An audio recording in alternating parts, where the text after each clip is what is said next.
show you guys this. Yeah, people are mixing up China and Japan. That's okay. It's okay. So before I show you this, big shout out to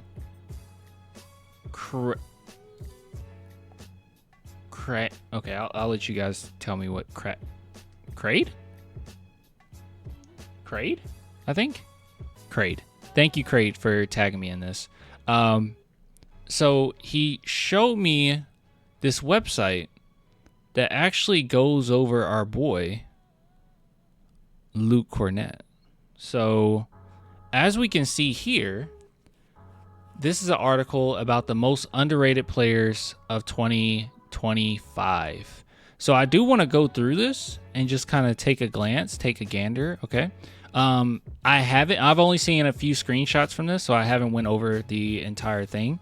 And I'm sure some of it we're just not going to understand if we don't really know the acronym. So if we don't really understand the acronym or they don't explain it well, please feel free in the comments whenever this is uploaded or in the chat, to just, say what certain things mean or what your interpretations are of this. So basically they just looked at all the underrated players of the NBA. So we can see here that this is, as farther you go up, farther you go down, estimated plus minus.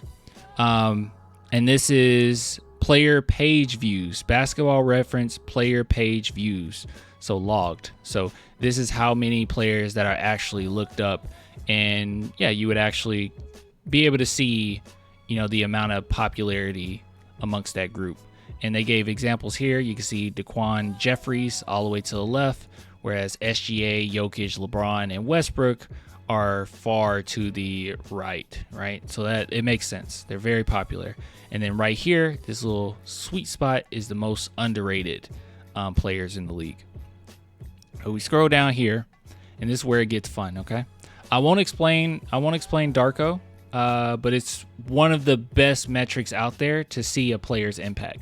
Like by far, it's the best, and it shows so many different aspects that impacts winning. So if you're ever confused or you want to, you look up box scores or whatnot, and you're like, this player doesn't look that good, you look at the Darko, and you're able to see how good they actually are. So you can see here, 258th in page views, so very underrated, but 79th in DPM. So he is quite underrated. And I think it goes into it a little bit more. Let's see here.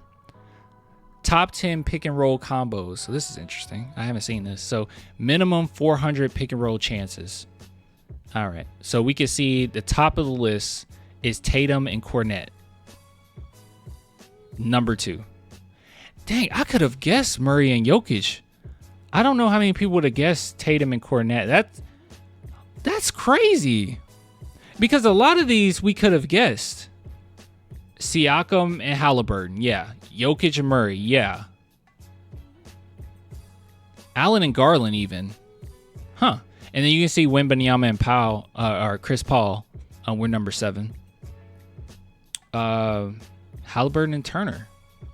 Lillard and Giannis. So yeah, he's very efficient in the pick and roll. And that's going to be huge because we know Harper that's one of his best attributes is how he plays the pick and roll. If the Spurs can get creative with which I don't know if Malachi stays. I don't know. But if they can get creative with Malachi, that was something he was really good at in college. So we'll see. Real nice. Yeah, dude, I wasn't expecting that. I'll be real with y'all. So it says, so yes, Kornet looks good in part because he's surrounded by all-star talent, but that's not the only thing that impact metrics are capturing when they suggest he's been one of the best bench bigs this season. There's a reason why less sophisticated metrics, or like PER, which just rely on stats from the traditional box score, stop looking at that, also thinks Kornet has been a productive player this season. For instance, even though Kornet doesn't take many shots, he makes the most of it when he does. Yeah, I was just about to say this, yeah. He shot 69%. True shooting is nice, even for a center who lives off putbacks, tip-ins, and lobs.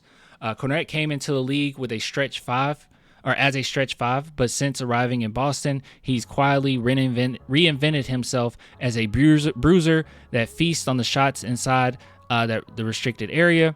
He's oh my God, I can't speak. He's all but abandoned his three-point shot since joining the Celtics, and it's resulted in a dramatic increase in the scoring efficiency. His career is playing out like the reverse of Brook Lopez. That's so funny. We just brought that up. I just brought up how like a lot of centers, they'll start off being bruisers and then have to learn to shoot, right? But he's the opposite. I do like that being in his bag, though, that I looked over there. My camera's here. I do like that in his bag, that he can bring it out, maybe in the future if need to. But that's not why the Spurs grabbed him, so he probably won't have to. The reinvention of Luke Kornet, how the big man learned to love to play big. Interesting. So what is this showing here? Average shot distance. Oh yeah, oh my goodness, that's a drastic difference. That is a drastic difference. This is why people always say or they make fun of big man. They're like, you're 7 feet tall, get in the paint. Yeah, wow. Jeez. Went from 18 feet to 2.6 feet. All right. Let's see here. We talk about Brook Lopez adding three-point range, but Luke Kornet opposite. Yeah, we know. Additionally, Kornet has been a monster on the offensive glass. Didn't he average 5 point something? Is it on this one? No, it's not right there. I don't know. I could be wrong, though. He has 144 offensive rebounds this season, which is 60 more than anyone else has on the Celtics.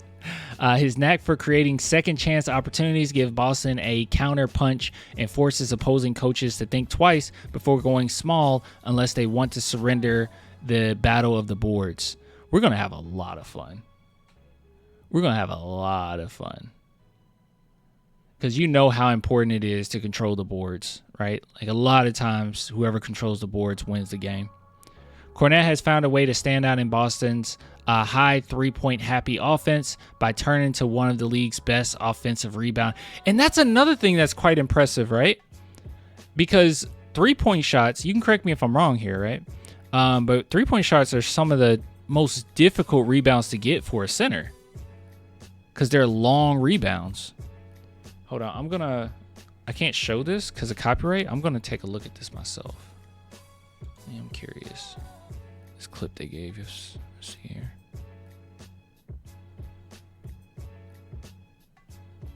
Oh, that was amazing put back. So I can show you a little bit. Not really, though. We just have to act like it's a screenshot. Yeah. 3 shot. Got the rebound. Dunked it on him. Beautiful. And that was against OKC. All right, get ready, OKC. All right. But Kornet's true calling card comes on the defensive end, where he's sneakily been one of the NBA's best rim protectors for several years now. Since breaking into Boston's rotation in 22-23, Kornet has allowed opponents to shoot just 54% within 6 feet of the basket when he's the closest defender. That's 9th best among all players that have defended at least 500 such shots over the time span. For context, Rudy Gobert is a 4-time Defensive Player of the Year, and he's just 1 spot above Kornet on this list. Wow. Let's see here. So since 22-23, and by the way, this is since 20. So let me hold on. Because if you guys are confused, we looked at something else. So to not get it confused, hold on. Let's go back to my likes here. All right, so this right here was for this season, from my understanding. So Luke Kornet finished 4th in the NBA in field goal percentage allowed in the restricted area defensively among players like Victor Wembanyama, Chet Holmgren, and Daniel Gafford. But yeah, this is for this season. But this right here, he's 9th over the course of several seasons. So they're giving us a larger sample size to work with here. And it just shows how good he's been over that course of time. And he's top 10 in the NBA right behind Victor Wembanyama.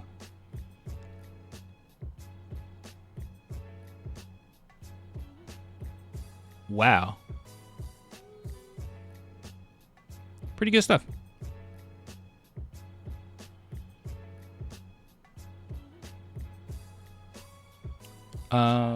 What is this?